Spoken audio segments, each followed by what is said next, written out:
Segundo aos Coríntios, capítulo 3, versículos 2 e 3. Diz assim, irmãos: vós sois, eu estou em 2 aos Coríntios, capítulo 3, versículo 2. Vamos lá? Vós sois, o que nós somos? A nossa carta, escrita em nossos corações, conhecida e lida por todos os homens. Versículo 3. Porque já é manifesto que vós sois a carta de Cristo, ministrada por nós, escrita não com tinta, mas com o Espírito de Deus vivo, não em tábuas de pedra, mas nas tábuas de carne do coração. Basta para nós. Malaquias capítulo 5, que eu já expliquei que não existe, é uma página em branco que separa o Antigo do Novo Testamento. E já lhe mostrei que ela não existe porque Deus, quando olhou para nós, Ele viu que não podia contar com a humanidade, que Ele não podia contar com o ser humano, Ele não podia contar com o homem, contar com a mulher. E por causa disso, Ele teve que enviar o seu Filho para pagar um preço, morrer na cruz por mim e morrer na cruz por você. E a Bíblia está dizendo para nós aqui agora, em 2 aos Coríntios 3, 2 e 3, 3, que segundo a Bíblia nós somos uma carta. Você é uma carta. A sua vida diante de Deus, ela é comparada a uma carta. Eu lhe pergunto, para que serve uma carta, gente? Para levar uma mensagem. A carta serve para levar uma mensagem, um recado, um texto, um anúncio, para comunicar alguma coisa. Se nós somos a carta de Cristo, que tipo de mensagem você tem levado? Se você é uma carta de Jesus e para Jesus, que tipo de mensagem você está transferindo? A de Malaquias 5? Página em branco? Deus não pode contar contigo? Entra ano, sai ano, a sua vida é a mesma? Entra ano e sai ano, a sua vida não muda? Entra ano e sai ano, as coisas para você continuam da mesma maneira? Que tipo de carta você tem sido? Que tipo de carta você tem sido para Deus? Porque o que a Bíblia está dizendo é que nós somos uma carta, fato consumado. Eu sou, você é, nós somos uma carta para Cristo. Agora, o que muitas vezes a pessoa não entende é por que a vida dela não vai para frente. Por que Deus não está podendo? Por que Deus não está fazendo? Por que Deus não está escrevendo? Por que Deus, como se Deus fosse o responsável pela história da sua vida. Deus, Ele tem planos, pessoal. Ele tem planos, Ele planejou a minha vida, Ele planejou a tua vida. Mas o executar da minha vida não depende de Deus, depende de mim. Deus, Ele tem vontade. Deus, Ele mostra para você. Não foi Deus, como eu já disse aqui, quem decidiu aonde eu moraria, com quem eu casaria. Não foi Deus quem decidiu a que cidade que eu passaria. Nada disso, isso é uma escolha nossa, pessoal. Mas o que o versículo está dizendo aqui, vamos ler de novo? Versículo 3, capítulo 3, versos 3. Diz, porque já é manifesto, então já está claro. O quê? Que vós sois a carta de Cristo. Mais uma vez, para que serve uma carta? Para levar uma mensagem. Que tipo de mensagem você tem levado? Continue a leitura. Uma carta de Cristo, ministrada por nós. Dá para ler de novo? Ministrada. Quem escreve a história da sua vida? Somos nós. Somos nós. E é isso que eu quero destacar para você aqui hoje. Existem pessoas que estão esperando que Deus escreva a sua história, que Deus escreva a história da tua vida, que Deus faça algo por você, que Deus mude a tua história, que Deus lhe abra a porta. E você não entendeu um princípio básico de Deus. Qual é o princípio básico de Deus? Deus não tira a tua liberdade, o chamado domínio próprio, o chamado livre-arbítrio. Deus não toma decisões por nós. Você nunca se perguntou por que Deus, quando colocou Adão e Eva, Ele não arrancou aquela árvore ali do meio do jardim? Porque Deus deu ao homem o livre-arbítrio. Você tem a opção de escolher, eu quero Deus, eu não quero Deus. Eu vou levar Deus a sério, eu não vou levar. Você tem uma opção de escolher, eu quero ser santo, eu quero ser pecador. Eu vou ser fiel a Deus ou vou ser infiel. É uma escolha, e essa escolha Deus não toma por você. essa carta, que é a nossa vida, que é a minha vida, a sua vida, quem escreve a história da nossa vida somos nós. Sou eu quem escrevo a história da minha vida, assim como é você quem escreve a história da tua vida. E como é que você tem escrevido a sua história? Pastor, mas como é que eu escrevo essa história? É o que nós estamos aprendendo hoje. Se Deus puder contar contigo, tudo que Ele planejou para você vai se cumprir. Tudo que Ele planejou vai dar certo. E diz Isaías 55 que os planos e pensamentos de Deus são maiores e melhores do que os nossos. Por mais que você planeje, se você colocar a sua vida diante de Deus, o sonho de Deus é maior do que o seu. A vontade de Deus, o querer de Deus, o propósito de Deus é maior do que os seus. Mas o que Ele está nos ensinando aqui hoje, que para que Deus cumpra na tua vida o querer, a vontade dEle, você precisa se colocar à disposição de Deus. E como é que eu faço isso, pastor? Colocando a sua vida diante dEle. A Bíblia fala em Isaías capítulo 6, que um dia o profeta Isaías teve uma visão, e nessa visão o anjo chegou diante dele e ele gritou: ai de mim, que vou perecer. Porque quanto mais você se aproxima de Deus, se aproximar de Deus, pessoal, é mais ou menos como aquele espelho de aumento, não sei como é que vocês chamam aqui, que algumas mulheres gostam de usar para fazer maquiagem. Ela olha para aquilo, se você homem olhar para aqueles espelhos, você vai olhando assim, você vai ver que o seu rosto está cheio de furo, está cheio de coisinhas, né, assim? Tem algumas imperfeições, alguns riscos, você vai olhando, chegar diante de Deus é mais ou menos isso. Quanto mais você se aproxima de Deus, mais você descobre e percebe aonde você tem que mudar. Naquilo que você tem feito, praticado, que Deus condena, que é errado, que Deus quer que você mude. O Isaías diz: ai de mim que vou perecer. Por quê? Aí ele reconheceu: porque eu sou um homem de lábios impuros. Quando você se aproxima de Deus, Deus ele mostra para você onde é que você tem errado, onde é que você caiu, onde é que você falhou, onde é que você pecou, onde é que você fez besteira, onde é que você fez alguma coisa que chateou, que lhe afastou, que lhe proibiu, que lhe separou do Pai. E Ele está dizendo para a gente aqui hoje: Deus vai poder contar contigo. Se Deus puder contar com você, se Deus puder contar contigo, a sua história será uma história de sucesso. O Isaías diz a Bíblia que veio um anjo, pegou da brasa tirada do altar, tocou nos lábios dele, e quando a brasa foi tocada nos lábios de Isaías, a Bíblia diz que o Isaías disse: os meus lábios foram purificados. Os lábios dele foi purificado. Quando você coloca a sua vida diante do altar, a sua vida é purificada. Em seguida, Deus perguntou: a quem é que eu vou enviar? Com quem que eu posso contar? Quem é que eu vou poder contar para cumprir a obra, os planos, a missão que eu designei?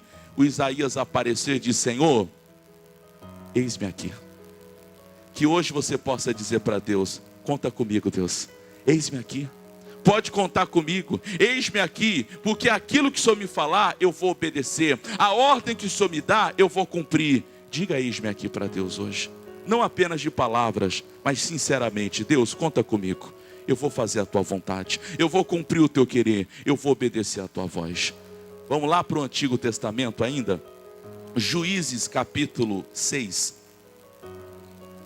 O 7º livro da sua Bíblia. Juízes capítulo 6. A história de um famoso homem chamado Gideão. Não é bem sobre a história dele que eu quero contar, mas uma declaração que Deus deu a ele, que ele deu a Deus e Deus respondeu. Você sabe que Gideão viveu numa época em que a Bíblia Sagrada diz que tudo o que eles plantavam, os inimigos levavam embora.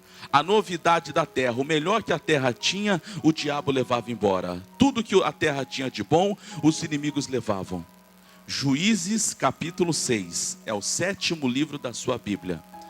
Aí a Bíblia diz que um dia o Gideão se cansou daquilo e ele começou a malhar o trigo no lagar. Não era local, era um ato até de loucura, porque se os inimigos vissem a poeira, vissem o movimento, vissem alguma coisa, eles viriam e saqueariam tudo.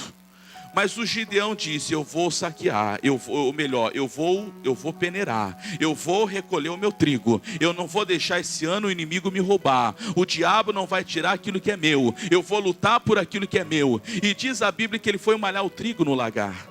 E de repente o anjo apareceu, vendo aquela atitude, aquela ação dele, e disse: vai nessa tua força, homem valoroso, o Senhor é contigo.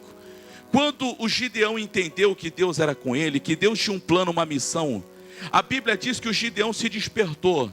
E aqui não foi obra do acaso. No versículo de número 16, diz o seguinte: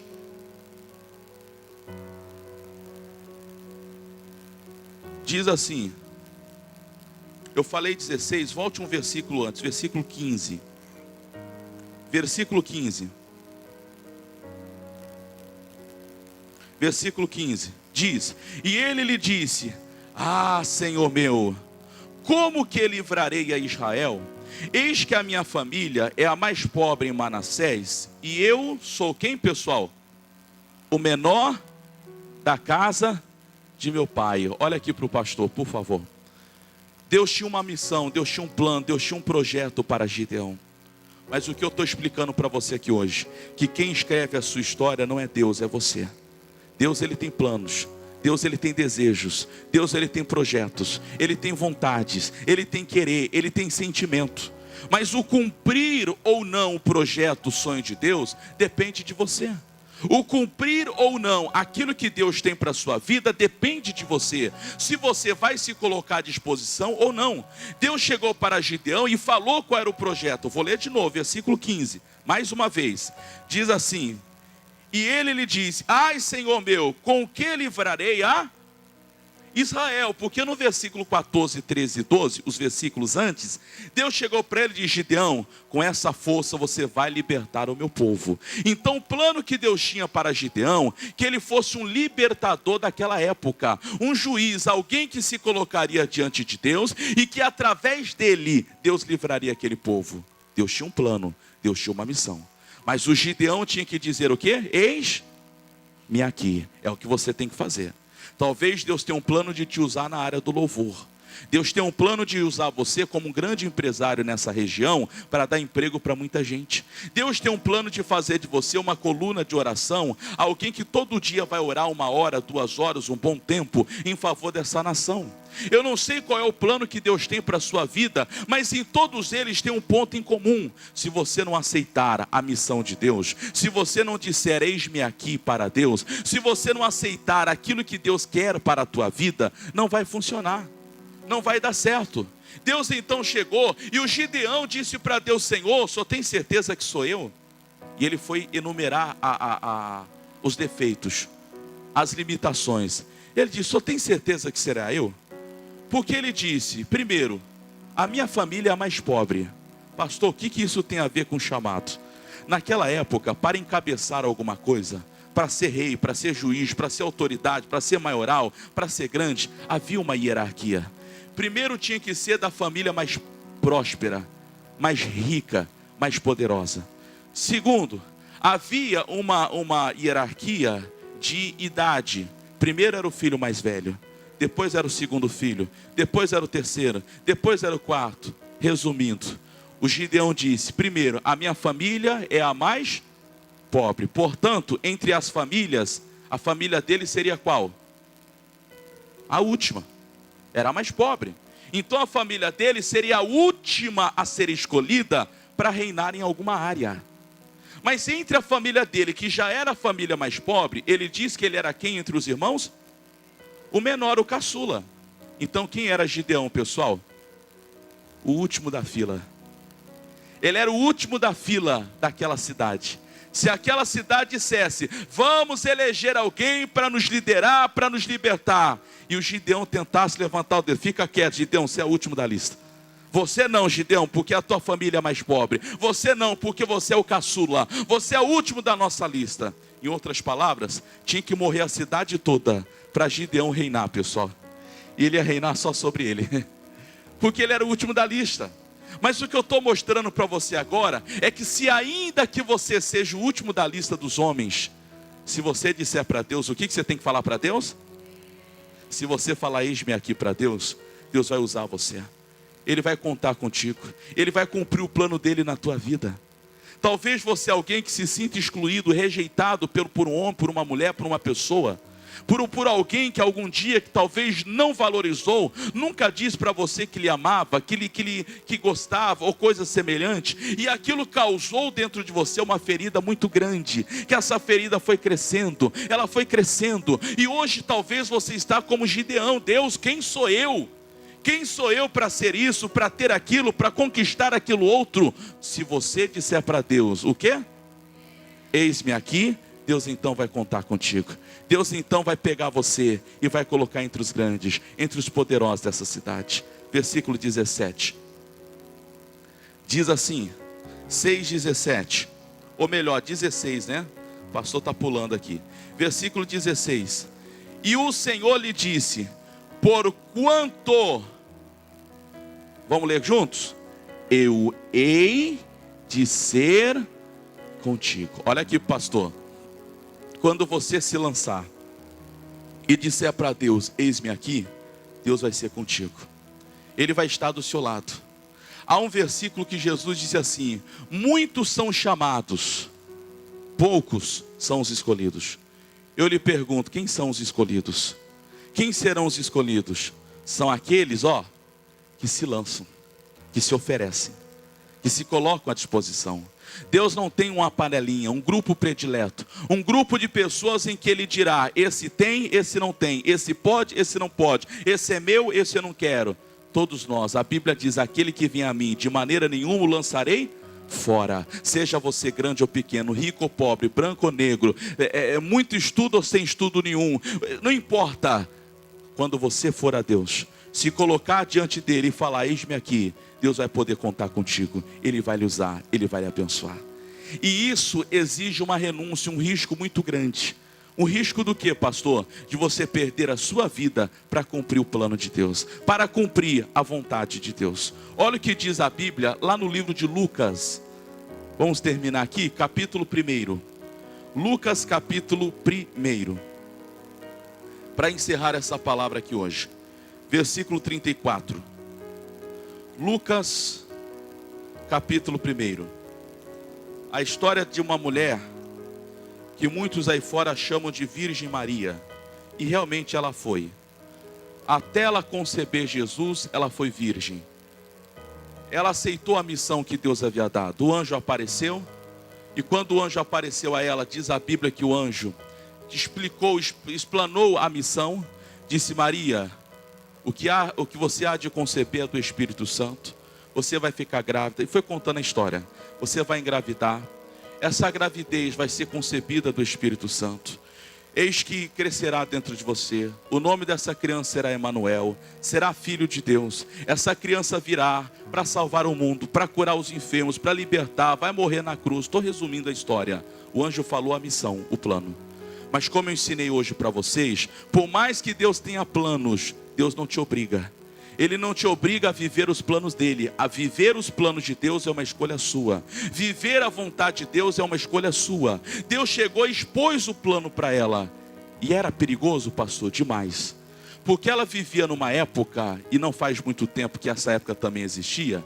Hoje já se aceita muita coisa. Mas ela viveu numa época em que ela parecer grávida sem estar casada era motivo para ela ser levada ao meio de uma praça e ali ser apedrejada até a morte. Se você lembrar-se da história, você vai se lembrar que quando o José soube, o José tentou largar, separá-la, fugir dela secretamente, porque ele muito amava, não queria que ninguém apedrejasse ela.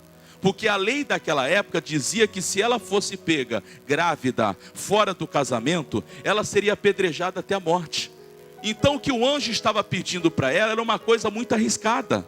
Porque se ela aceitasse aquilo, se ela aceitasse aquela missão, e ela então engravidasse, e o José a abandonasse, ela provavelmente seria levada para o meio de uma praça e apedrejada até morrer.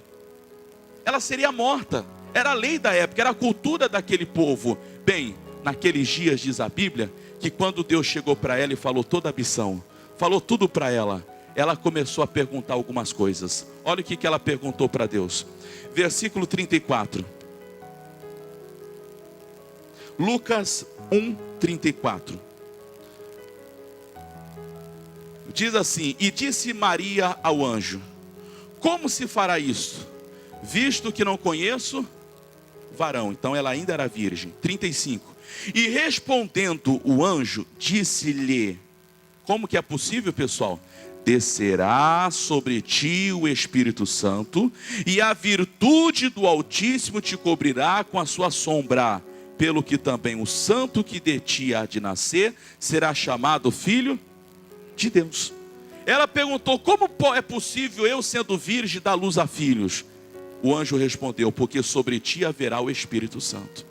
Pastor, como eu posso obedecer os planos de Deus? Como eu posso seguir a missão de Deus? Como é que eu posso dizer, eis-me aqui para Deus?